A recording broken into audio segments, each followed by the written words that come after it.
Boa noite, companheiros. Boa noite, Célia. Boa noite, Nivaldo. Mais uma segunda-feira, estamos aqui para darmos continuidade ao nosso estudo do Livro dos Espíritos. Estava aqui conversando com a Célia, estamos na nossa reta final.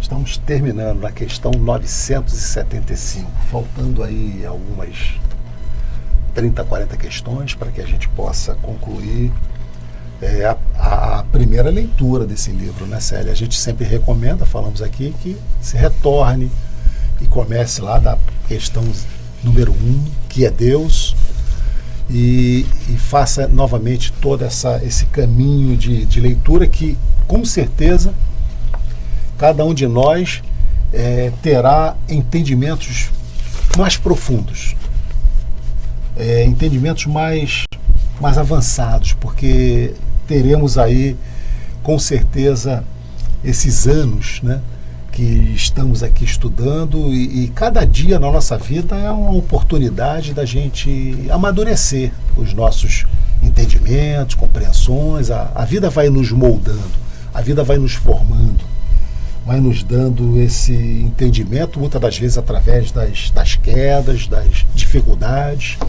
mas elas é que são importantes para nós, para que a gente possa fazer essa evolução, esse crescimento, principalmente no campo espiritual. É fundamental que a gente entenda as dificuldades. Para isso que a gente está aqui, né, Célia? Falamos sempre nesse mundo de prova e expiação, nessa escola que a Terra é para nós, nesse hospital, que a gente precisa vir para nos curarmos e evoluirmos nas nossas compreensões e entendimentos. Não é porque nós vamos chegar na questão 919, sim, que é uma questão respondida por São Luís. São Luís, né? É uma questão respondida por São Luís, mas a gente, eu acho que é importante a gente ler a conclusão, porque é de Santo Agostinho. Sim. Aí tem a conclusão, que é longa, e ainda tem a nota explicativa de Kardec. Então a gente termina na 119, mas tem esses dois complementos que eu acho que nós devemos ainda fazer fazer a leitura com o estudo dessa complementação, né, Célia? Então nós vamos fazer a nossa prece, agradecendo sempre a Deus, esse Pai que nos deu a vida, a esse irmão Jesus, que é o nosso governador, a todos os espíritos amigos, a Ismael, esse governador do Brasil, que está sempre atento. Não pensemos nós que estamos abandonados, estamos sob a égide de Jesus, de Deus e de Ismael e dos nossos mentores espirituais, todos eles, a nos intuir, a nos inspirar, a nos dar tudo o que a gente precisa para que a gente possa passar de fases, evoluirmos. É importante que a gente consiga vencer as nossas rebeldias, os nossos orgulhos, as nossas vaidades, para que a gente possa enxergar com mais nitidez todo esse campo maravilhoso que eles nos apresentam. Mas que um dia chegaremos lá, assim como Jesus nos asseverou, que nenhuma ovelha seria perdida no reino do Pai. Então, assim, com esse pensamento em Jesus, nós damos início ao nosso estudo nessa noite de hoje. Graças a Deus. Graças a Deus. Célia, nós fazemos sempre a nossa reflexão, escolhemos uma pequena mensagem para que a gente possa trazer para a nossa semana. E a de hoje, ela vai ser colocada aí na tela para vocês, diz assim: novos caminhos assustam, mas é ao dar o primeiro passo que as melhores histórias começam. É uma reflexão para nós, muitas das vezes, né, Célia, que estamos mudando de cidade, estamos passando por problemas de saúde, estamos mudando de trabalho, estamos mudando de casa, estamos mudando, fazendo mudanças internas nas nossas percepções e vidas. E as mudanças, o novo, assusta. O novo assusta. A gente não sabe o que a gente vai encontrar naquela nova casa, naquele outro estado, naquele outro país que a gente está sendo, de certa forma, necessário essa mudança. Aquele novo emprego, ou a nova escola, ou a nova etapa da nossa vida. Então, pode até assustar, mas se a gente der o primeiro passo, se a gente se permitir conhecer esse novo, pode ser que ali esteja o início de belas histórias. Ao passo que, se nós nos retrancarmos, não aceitando as mudanças necessárias que a vida nos abre, nos possibilita, a gente fique preso ao velho, fique preso ao que não evolua. Então, a importância da gente aceitar esses novos caminhos é o que vai nos possibilitar nós abrirmos a nossa possibilidade para que as coisas novas aconteçam e que as histórias que nós precisamos de vivenciar, venham ao nosso encontro. Então, ficar, Nivaldo, nos assustarmos com uma situação nova, isso é normal. Agora, nessa mensagem de hoje, nessa reflexão de hoje, vem nos dizendo que a gente tem que ter coragem para enfrentar essa situação nova. Porque se ela se apresentou, é para o nosso engrandecimento. Com certeza vai ser. Se ela se apresentou, nós temos que ter a coragem para começarmos. Porque depois que nós começarmos, nós vamos ver que não é, a dificuldade não é tanta assim. É só o medo do primeiro passo. O medo e mesmo novo. Que apareçam as dificuldades, mesmo que tenhamos que enfrentar essas dificuldades, temos que enfrentar, temos que ter coragem, força. E aonde nós vamos conseguir essa força? Pedindo. Sendo humildes, sendo verdadeiro com o nosso Pai, pedindo a Ele força. E Ele vai dar. E tudo vai transcorrer com naturalidade. Então vamos ao nosso estudo do Livro dos Espíritos. Nós estamos na natureza, nós estamos no capítulo 2 das penas e gozos futuros. Acho que é a última parte. E agora é a natureza das penas e dos gozos futuros. Nós estamos exatamente na questão 975. E nas questões anteriores, Kardec vem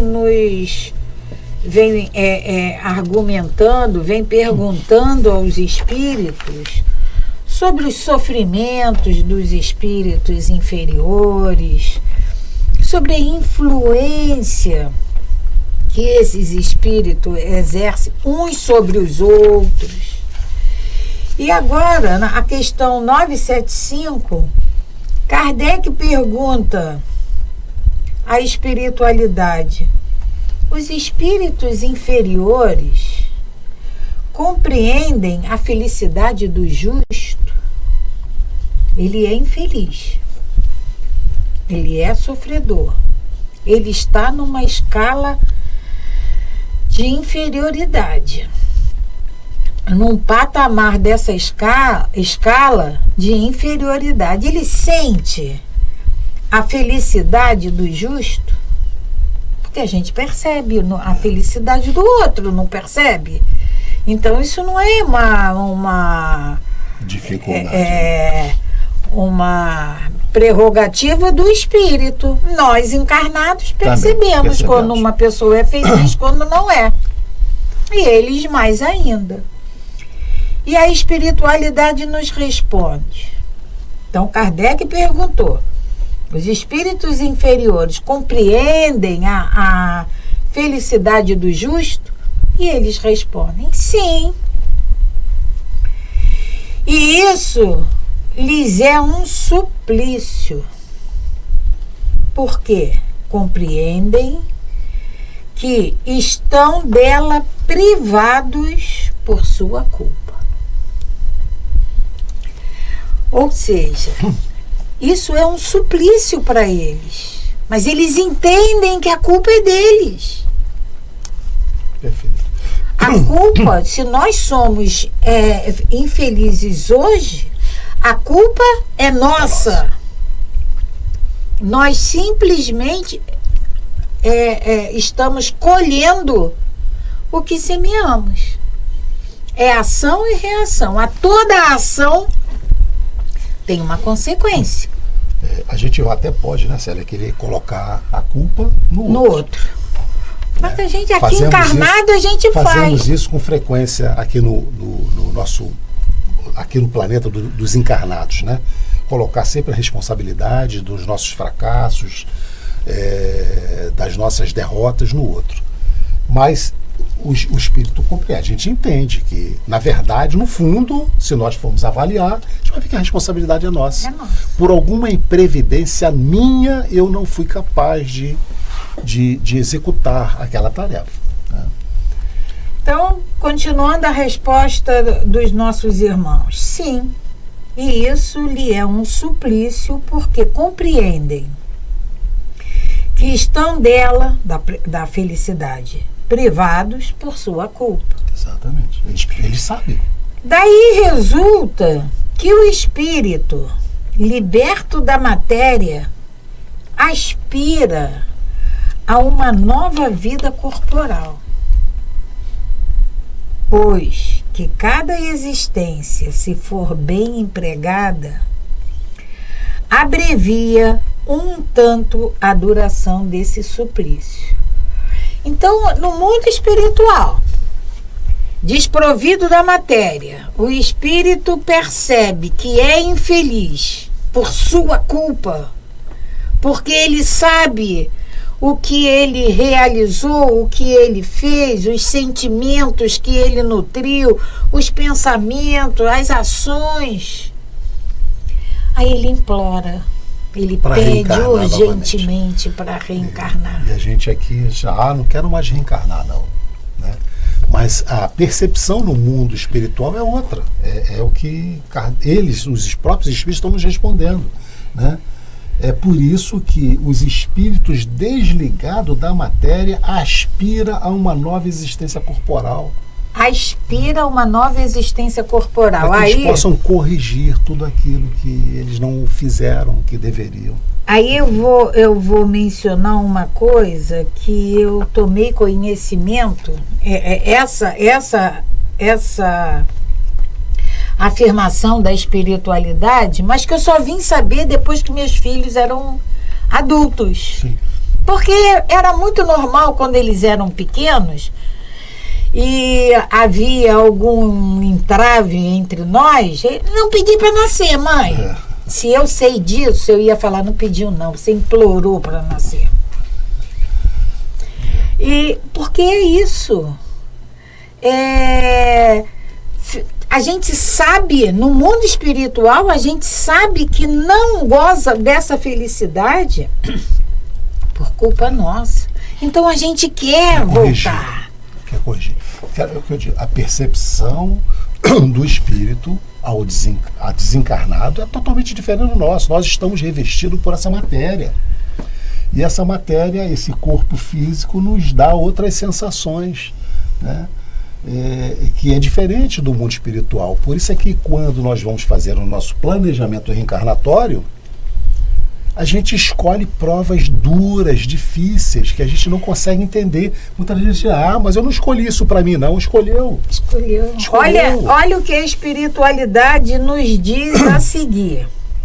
Então que procede a escolha das provas. Exatamente, escolheu. É que a gente esquece, tem um véu do esquecimento. Mas quando desencarnado, quando espírito, a gente sabe exatamente o que a gente precisa. Então a gente escolhe essas provas duras de doenças, de dificuldades familiares, financeiras, seja de que ordem for, porque é o meio educativo que o espírito vai ter para aprender. É então que procede a escolha das provas, por meio das quais pode expiar suas faltas. Por meio das quais possa expiar as suas faltas. Então, são as escolhas dos planejamentos, das dificuldades que muitas das vezes a gente nega, acha que a gente não escolheu. Aí no Evangelho a gente vai, nós vamos nos deparar com aquele bem e mal sofrer. Mas como bem sofrer? Sofrer é sofrer. Mas a gente tem que parar e tem que pensar que aquele sofrimento, aquela situação difícil que nós estamos passando, é essa oportunidade de expiar faltas, de pagar dívidas. Então tem no Evangelho bem e mal sofrer. O Espiritismo faz apologia ao sofrimento. Eu tenho que sofrer para me... Não é isso. É porque se nós pararmos para pensar com racionalidade, se nós hoje estamos sofrendo, a resposta da espiritualidade em relação à felicidade, ele vem dizendo aqui que estão delas privados por sua culpa. Nós só estamos colhendo aquilo que semeamos. Isso é uma lei de Deus, a lei de ação e reação, causa e efeito. É uma lei de Deus. Então eu preciso, como o Nivaldo falou da escolha, nós escolhemos sim. No mundo espiritual, nós escolhemos, nós precisávamos quitar dívidas e fizemos essa opção de vir à matéria para quitar essas dívidas. Se isso envolve sofrimento, se isso envolve dificuldades, nós temos que enfrentar. Com resignação. Com resignação. É o bem sofrer. É o bem sofrer. Né? Porque eu posso sofrer mal, resmungando, reclamando das provas que eu escolhi. Ou eu posso ter esse entendimento e passar bem, aceitar tudo aquilo que está acontecendo e, evidentemente, claro, procurar o melhor. Né? Continuam os nossos amigos espirituais, porque ficai sabendo, o espírito sofre todo o mal que praticou, ou de que foi causa voluntária, por todo o bem que houvera podido fazer e não fez, e por todo o mal que decorra de não haver feito bem. Nossa, é profundo, né?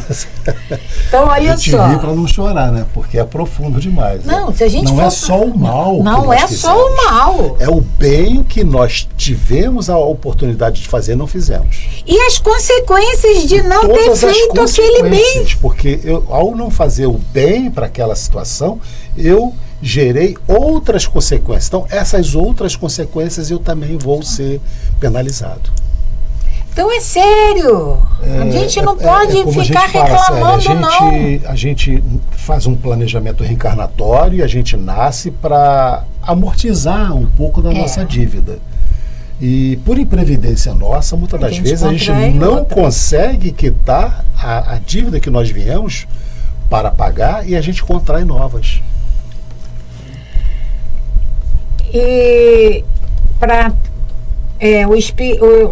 os espíritos continuam. Para o espírito errante, já não há véu. Para o espírito errante, é espírito no mundo espiritual. Tá? Não é errante de erro, não. Tá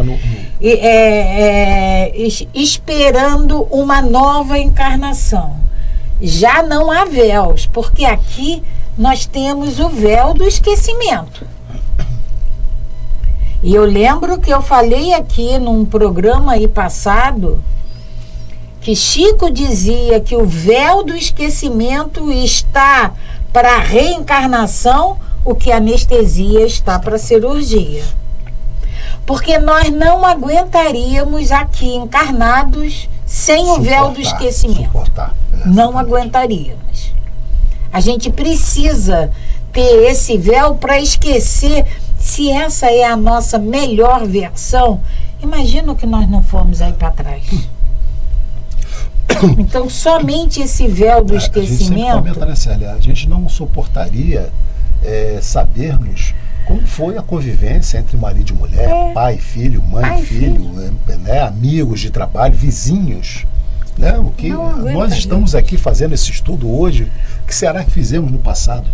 Mas o que a espiritualidade nos diz é que no mundo espiritual já não há véu. Aí tudo é claro. É por isso que a nossa consciência grita no mundo espiritual. E aí nós aceitamos e queremos as provas mais duras. Ao reencarnar. Né? Ele se acha, o espírito se acha como tendo saído de um nevoeiro e vê a que distância e vê o que o distancia da felicidade. Mas sofre então, porque compreende quanto foi culpado. Não tem mais ilusões, vê a coisa na sua realidade.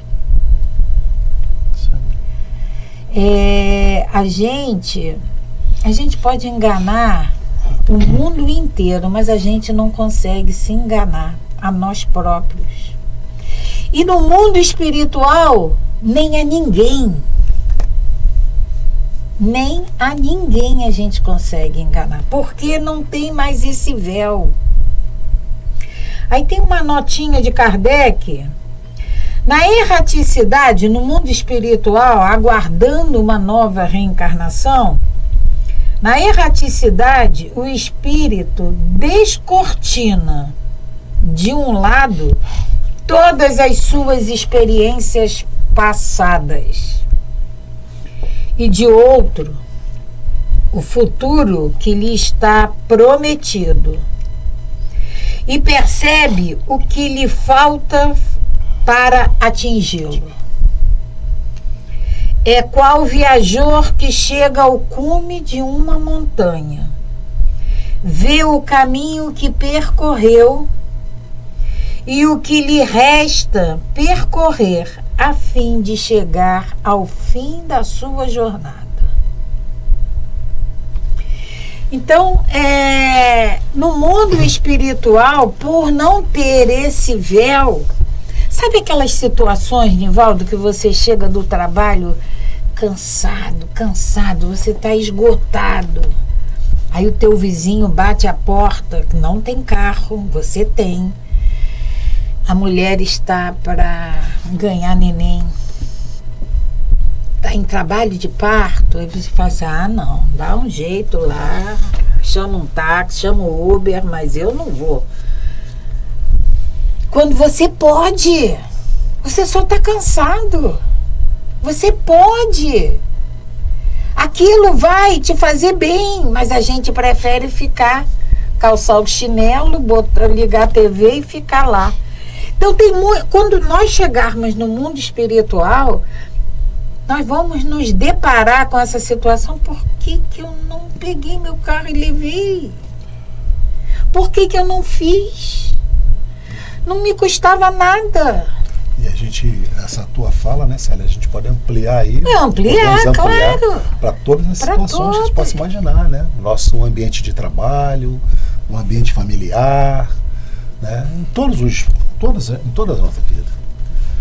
O quanto de oportunidade nós já tivemos de ajudar. De ajudar. E por preguiça, por cansaço, por comodismo, nós deixamos de fazer uma pequena... Quantas coisas a gente não deixa de fazer por egoísmo, Nivaldo? Por egoísmo. Quanta coisa a gente não deixa de fazer. E a gente, às vezes, de para fazer, a gente quer questionar, não vou fazer não, porque fulano assim, assado. A gente tem sempre uma... Não vou fazer porque eu já fiz 2 vezes, ele não deu valor, né? A gente quer fazer, mas a gente quer ser recompensado.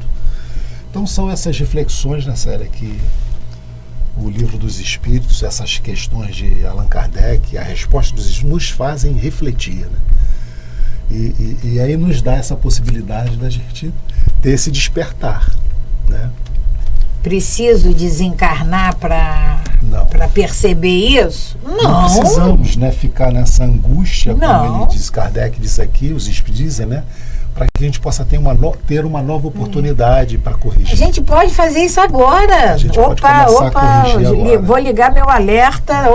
Começar a corrigir agora. Começar agora. A gente aceitar sair um pouco do nosso roteiro, do nosso caminho, para auxiliar. Da nossa zona de conforto, né? Sair um pouco da nossa zona de conforto. Gente, olha só.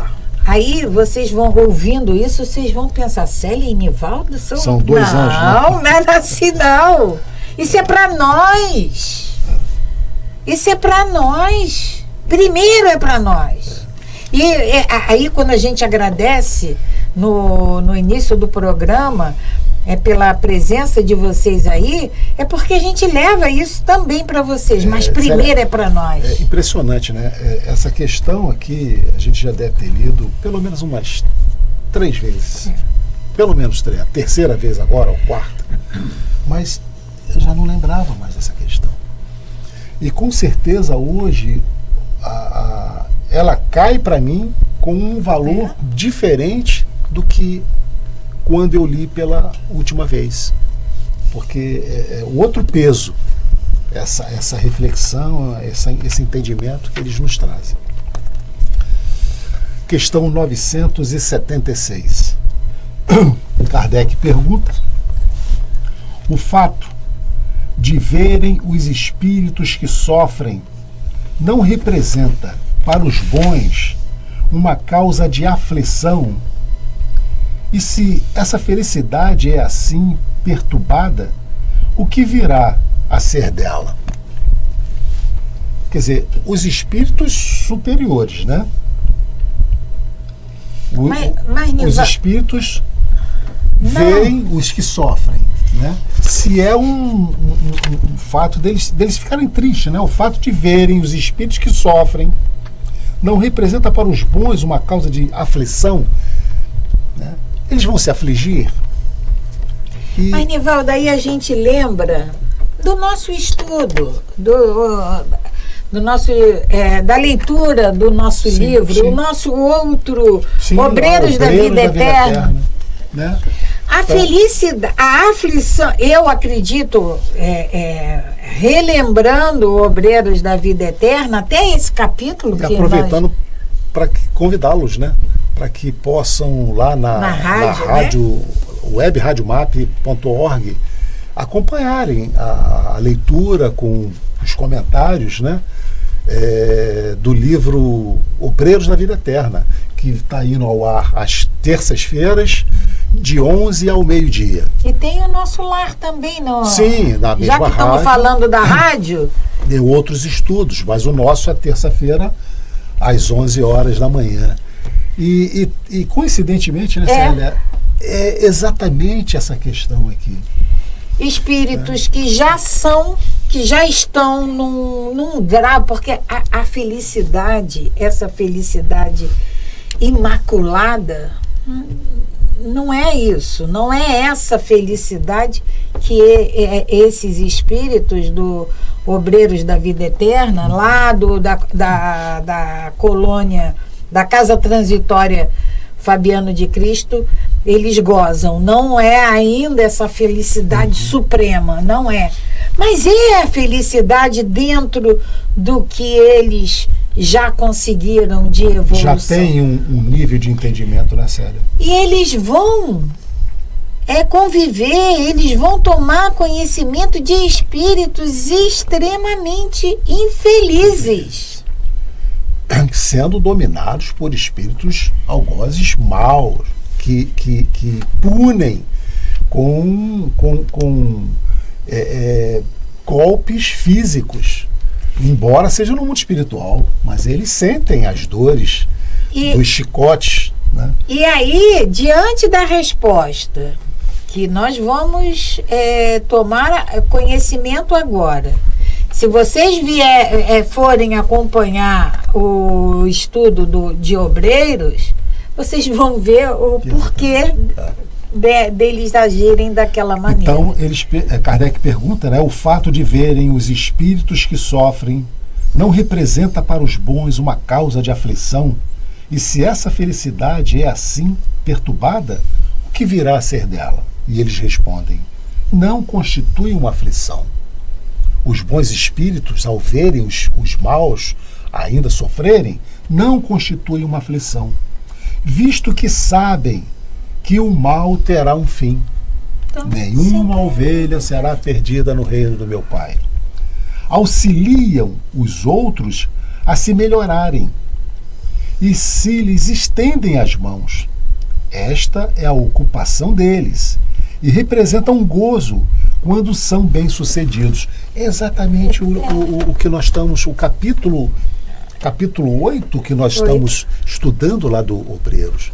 Esses espíritos que já têm um entendimento, eles vão nesses vales de sofrimento e buscam, tentam a recuperação desses espíritos sofredores. Mas eles entendem exatamente, se eles não conseguirem, eles sabem que um dia eles serão ajudados. Né? E nesse livro mesmo, no Livro dos Espíritos, em questões anteriores, lá na frente, a felicidade desses espíritos mais elevados, é trabalhar. E aí isso desmistifica, né, Célia? Aquela história de morreu, descansou. Não descansou. Vai trabalhar. E o trabalho para eles, né, esse trabalho do bem, é um trabalho que traz, como eles dizem aqui, gratifica. Esta é a ocupação deles e representa um gozo quando são bem-sucedidos. É a ocupação deles. Essa questão tem um desdobramento, o item A. Kardec continua perguntando. Isso se concebe da parte de espíritos estranhos ou indiferentes, mas a visão dos desgostos e dos sofrimentos daqueles a quem amamos na Terra não lhes perturba a felicidade? Então, agora Kardec particularizou. Ele disse, bom, tudo bem, né? Você vê o sofrimento de uma outra pessoa, né? Ele é fácil. E quando é na própria carne? Quando é na própria família espiritual ou família consanguínea? É o que Kardec está perguntando. Será que eles vão se incomodar com isso? Terão-lhes perturbado a felicidade, se for entre eles, né? Sofrimento daqueles a quem amamos? E eles respondem, se não vissem esses sofrimentos, é que vos seriam estranhos depois da morte. Ora, a religião vos diz que as almas vos veem, mas consideram vossas aflições de um outro ponto de vista. Sabem que esses sofrimentos são úteis ao vosso progresso. Se os suportardes com resignação, afligem-se, portanto, mais pela falta de coragem que vos retarda do que com sofrimentos em si mesmo que são apenas passageiros. Então, eles nos respondem que é claro que nós vamos sentir.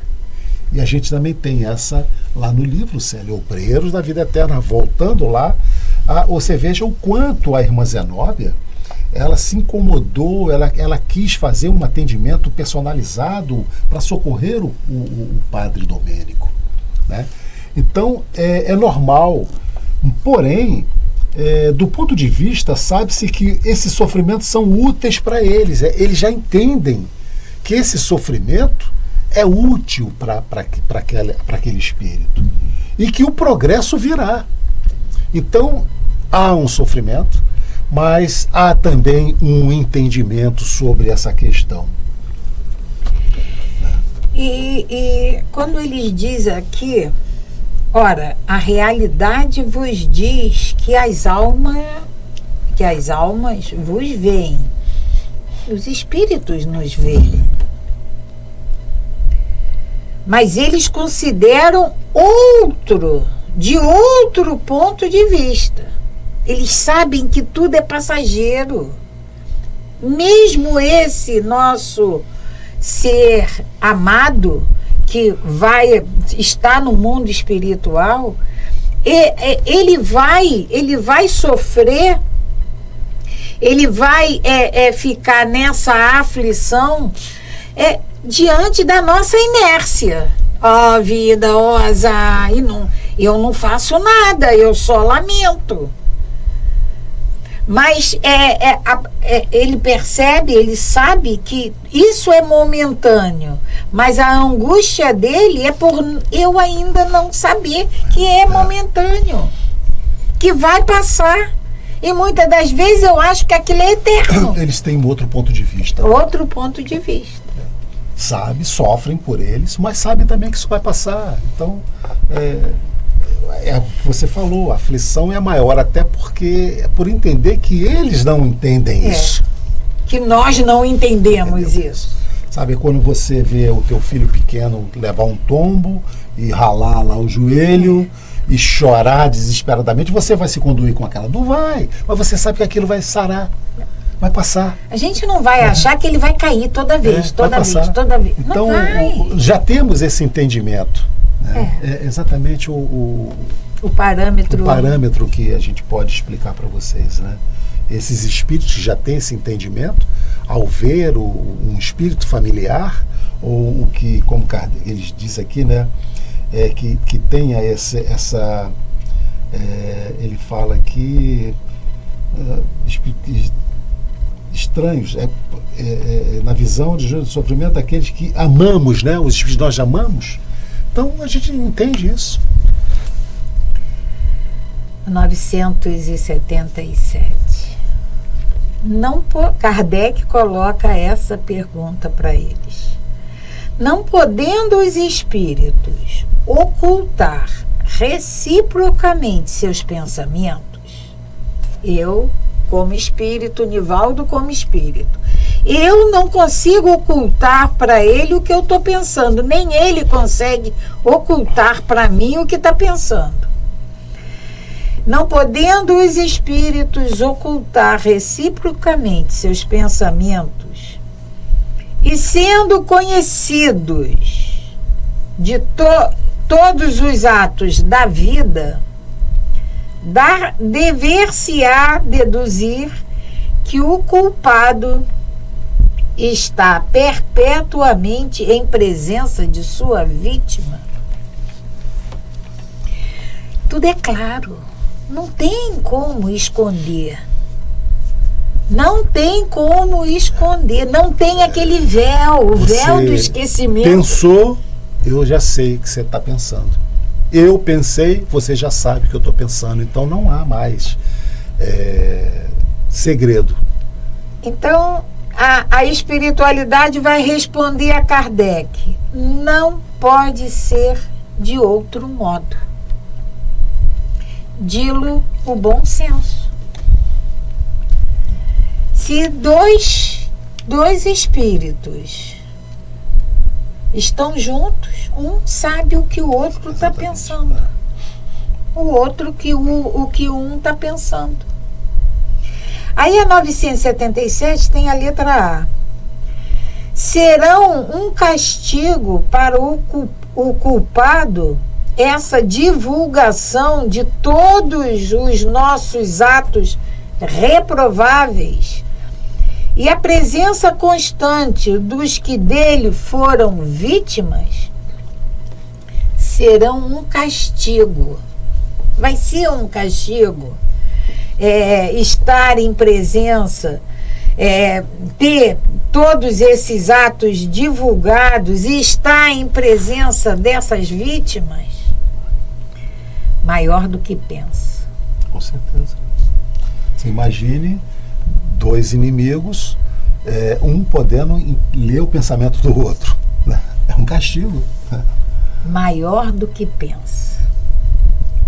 Mas tão somente até que o culpado tenha expiado suas faltas, quer como espírito, quer como homem, em novas existências corporais. Porque aí sana o problema, Célia, sabe? Mas vai ter que expiar, vai ter que reparar. O que a gente já falou aqui, né, o que a gente já ouviu, a gente repete, aquele encarnado, aquele espírito que hoje a gente julga como sendo o pior da humanidade, um dia ele será um anjo.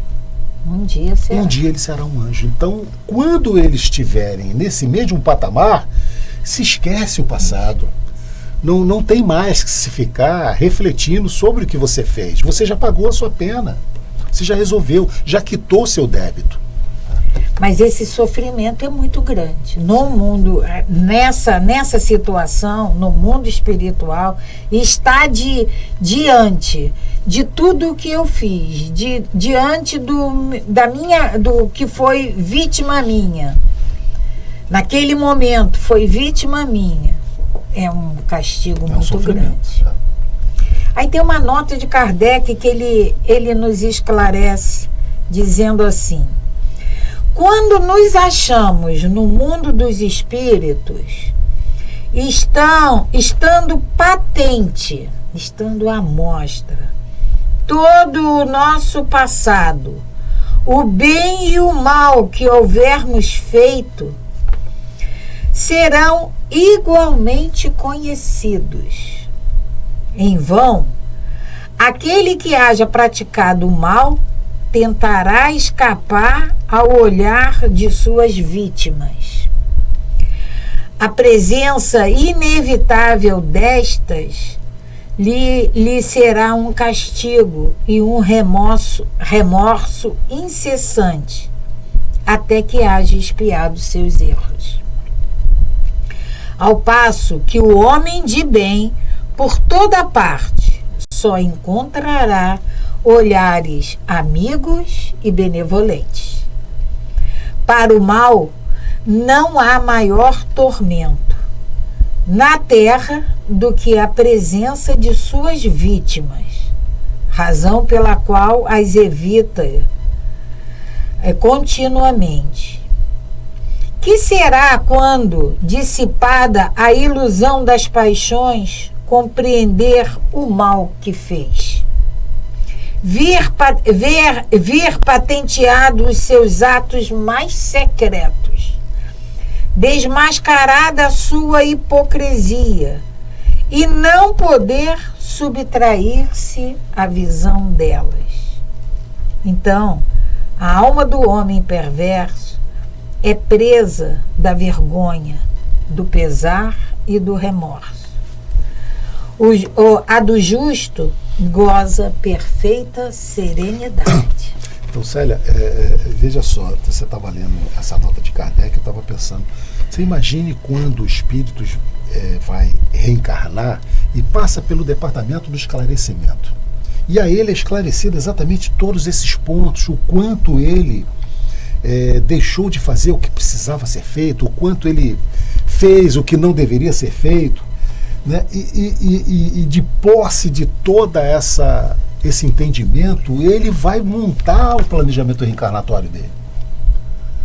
E ele vai ter a oportunidade, então, de resgatar todos esses males para que ele possa quitar esses débitos e, de volta ao plano espiritual, ele não ter mais essa necessidade de se esconder ou de ficar, de ter como eles nos dizem aqui, essa dificuldade de enfrentar os seus adversários. Aqui na matéria, Nivaldo, quando a gente é pego, quando a gente pode esconder, a gente esconde. Mas quando a gente é pego numa falha, numa falta, num erro grave, a gente fica desconcertado. A gente não sabe... Então a sensação no mundo espiritual é você ficar desconcertado sempre.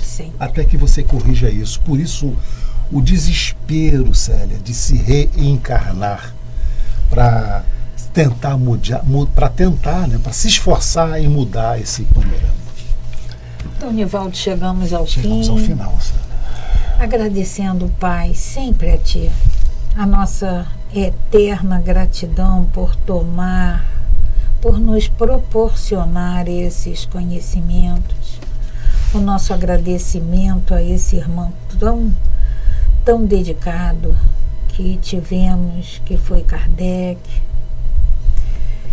Mestre Jesus, pelo Teu amor, pelo Teu carinho com todos nós, Te agradecemos e Te pedimos que a Tua luz ilumine sempre o nosso caminho, que nos alimente nessa nossa vontade, nessa nossa perseverança de buscarmos os ensinamentos que Tu nos deixaste. Que assim seja, graças a Deus. Graças a Deus. Paz e bem, paz e luz. Paz, muita paz.